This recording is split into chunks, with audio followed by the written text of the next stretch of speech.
Hello, my name is Caitlin Marine, and today I will be introducing 4 laws that have been enacted in the United States and have affected the development of education. First, I'll be telling a little bit about the historical perspective, what the life in schools looked like before these laws. Then I'll describe what the current perspectives are and how these laws have affected schools today. And then I'll add some insights into what I've seen as a teacher and connected between these laws and my day-to-day life.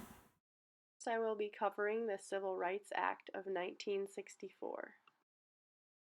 Next, I'll be covering Title IX, which was enacted in 1972. The third law I'll be covering is No Child Left Behind, enacted in 2001. And finally, I'll be covering Individuals with Disabilities in Education Act, enacted in 2004. So for the Civil Rights Act of 1964, you can see an example of the type of school environment that students were in. Typically it was segregated, so there was just one race in the school. And the teachers were also typically of the same race. Teaching was one of the few professional jobs that African Americans could pursue, and African American students were typically funneled into vocational programs while their white counterparts were sent into honors classes. The law outlawed segregation in schools, and the intent is to provide equal resources and equal opportunity to all people of all races. However, the enforcement of this law is still highly controversial, with some sources claiming that schools are still separate and unequal. The next law I'll be covering is Title IX, which prohibits discrimination based on sex, so all men and women have equal access to resources. This is particularly important in science, technology, engineering, and math fields, as well as high school and college sports. The number of female athletes on high school teams nationwide in 1974 was 294,000, and this grew to over 2.4 million in 1997.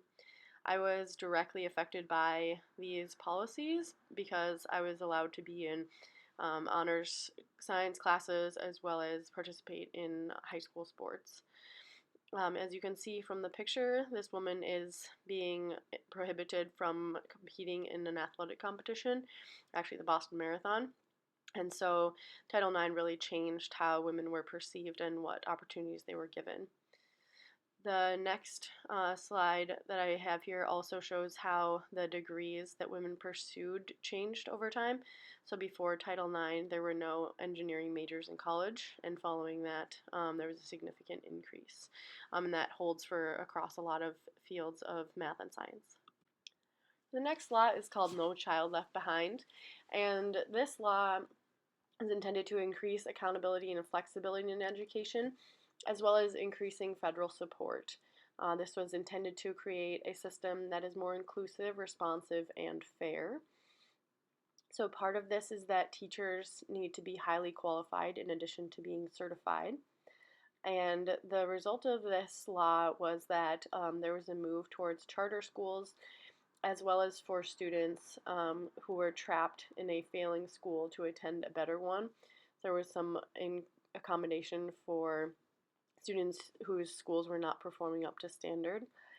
The sponsors of the No Child Left Behind Act and the Education Department see this act as a continuation of the Elementary and Secondary Education Act of 1965. However, there are many people who are critical of the testing policies in this law, basically seeing standardized testing as getting in the way of students' education.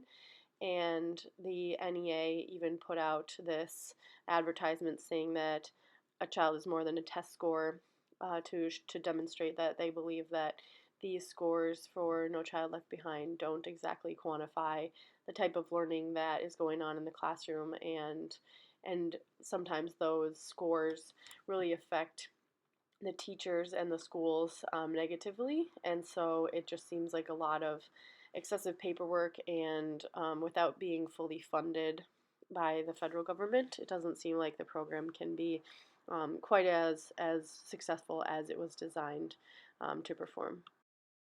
IDEA was enacted in 2004, and the purpose of this law is to educate disabled children in the least restrictive environment. Before this was enacted, it was often a problem where children who had disabilities were typically, institutionalized or accommodated, but not really educated. They weren't really, included in a lot of typical activities.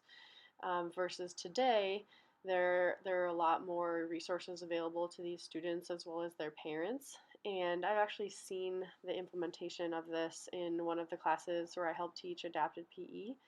There are students in this class with a variety of physical and mental disabilities.